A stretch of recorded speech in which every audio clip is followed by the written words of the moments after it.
খড়গপুরের বিধায়ক হিরণময় চট্টোপাধ্যায়, সম্প্রতি তার কিছু ছবি ঘিরে বিতর্কের সৃষ্টি হয়েছে।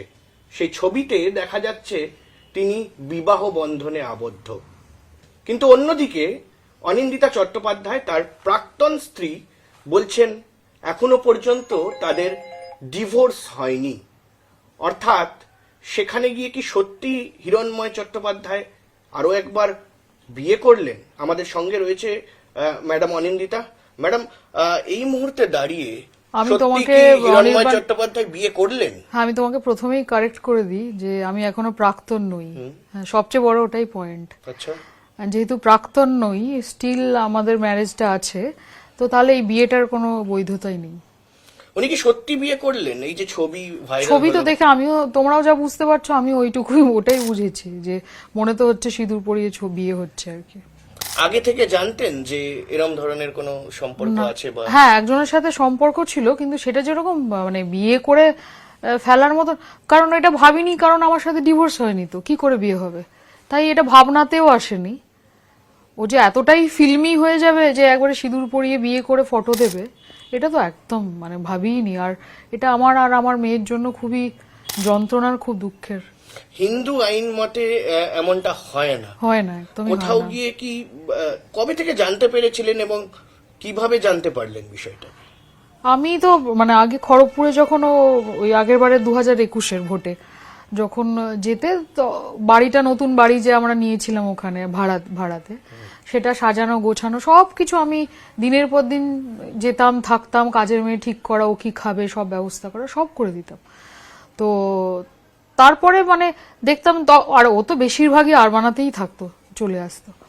তো তারপরে আসা যাওয়াটা একটু কমছে, আর তার কিছুদিনের মধ্যেই দেখলাম 6-7 মাসের মধ্যে আমার কাছে খবর, আমার এক ড্রাইভার আমাকে খবর দিয়েছিল যে বৌদি এখানে কিন্তু আপনার মানে সংসার কিন্তু ঠিক নেই। হ্যাঁ, তখন আমি ওকে চার্জ করি। তখন ও খুব একটা কিছু উত্তর দিতে পারেনি। হঠাৎ করে ও নাকি অজ্ঞান হয়ে গেছে, এই ভান করে উডল্যান্ড হসপিটালে ভর্তি হয়ে গেছিল। হ্যাঁ, মানে এগুলো বেশ অনেক দিনের, এই 2022-এর কথা। তো আজ এত কথা বলতে বলতে সব এখন স্পষ্ট আবার স্মৃতিতে ভেসে উঠছে। তখন ও হসপিটালে ভর্তি হয়েছিল উডল্যান্ডসে। তখন আমি জেনেছিলাম, আমি ডাক্তারের সাথে আলাদাভাবে কথা বলে জেনেছিলাম যে সেরকম কিছুই হয়নি, এটা জাস্ট একটা সিম্প্যাথি গেইন করার জন্য আর কি, যাতে আমি আবার বলি যে না না চলো ঠিক আছে, তুমি ভুল করে ফেলেছো, এরকম কিছু। কিন্তু আমি তখন একদম ভাঙিনি, আমি বলেছি যে আমি এবার থেকে আলাদা থাকবো। মানে এটা এমন নয় যে আজ প্রথম, মানে এর আগেও অনেক গল্প আছে আরো। তো সেই থেকে আমার মনে হয়েছিল যে শুধু সন্দেহ করাটাই আমার জীবনের একমাত্র কাজ নয়, আরো অনেক কিছু আছে, আমার আরো অনেক কিছু গুণ আছে যেগুলো আমি করতে পারি।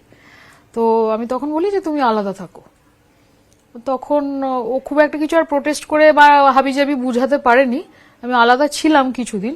যখনই মেয়ের সঙ্গে মানে ও এতটাই শ্রুড আর মানে এত গেম করতে পারে, যখনই নিয়ে আসার সাথে দেখা করতে আসতো, তো আমি তো আর ওটা বলতে পারি না যে তুমি আসবে না, এলেই আমাদের গল্প বলতো যে মেয়েটা ওকে ব্ল্যাকমেলিং করছে, এই করছে, মানে অ্যাজ ইফ বোঝাতো যে তোমরা আমাকে, আমার সাথে থাকো না বলে ওই মেয়েটা আমাকে প্লট করে, মানে গেম করছে আমার সঙ্গে। তিনি কি আপনাদের সঙ্গে থাকতে চাইছিলেন? হ্যাঁ, মানে ও চাইছিল যে আমাদের সাথে থাকবে আর কি, আর ওটাও করবে আর কি। মানে আমি সেটাকে বলেছি না, আমি আর এরকম একটা লোক যে আমার মেয়ের বয়সী মেয়ের সঙ্গে প্রেম করে আমি তার সাথে থাকবো না, এটা আমার নিজের অসম্মানের লেগেছে। আপনার মেয়ের বয়স কত? আমার মেয়ের এখন বয়স 19, আর ওই মেয়েটা হচ্ছে 2 বছরের বড়। 2 বছরের বড়?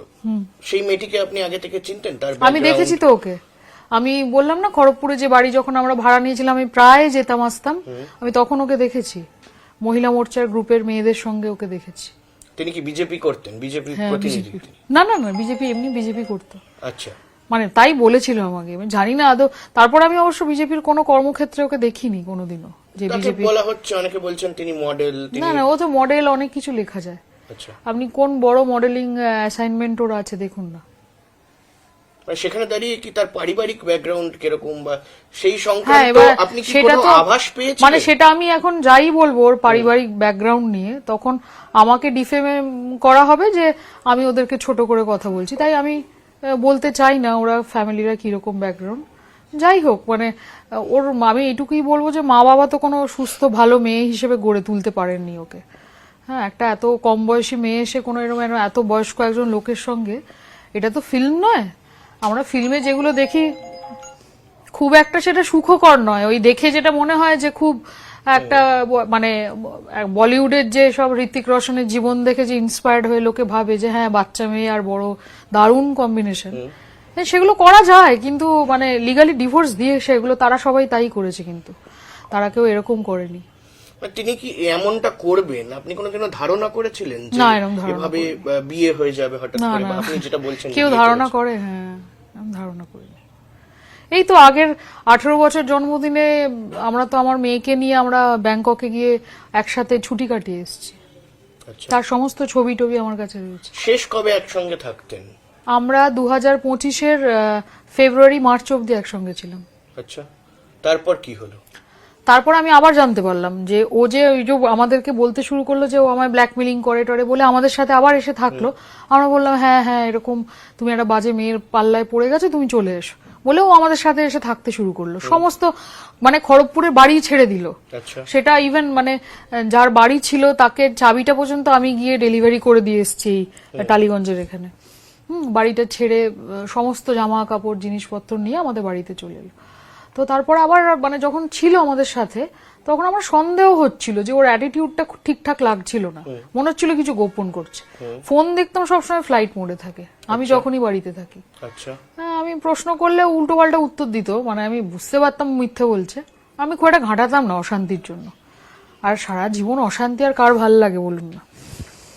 তো তারপরে আমাকে আবার খড়গপুর থেকে একটা মেয়ে, বিজেপিরই একজন মহিলা মোর্চার একজন মেয়ে আমাকে ফোন করে বলেন যে অনিন্দিতা দি তুমি খুব ভুল করেছো, এ কিন্তু পুরো সাপের মতন, এ কিন্তু ও তোমার কাছে গেছে অ্যাকচুয়ালি তোমাকেই ব্ল্যাকমেলিং করছে, ও কিন্তু মেয়েটার সঙ্গে এখনো কথা বলে।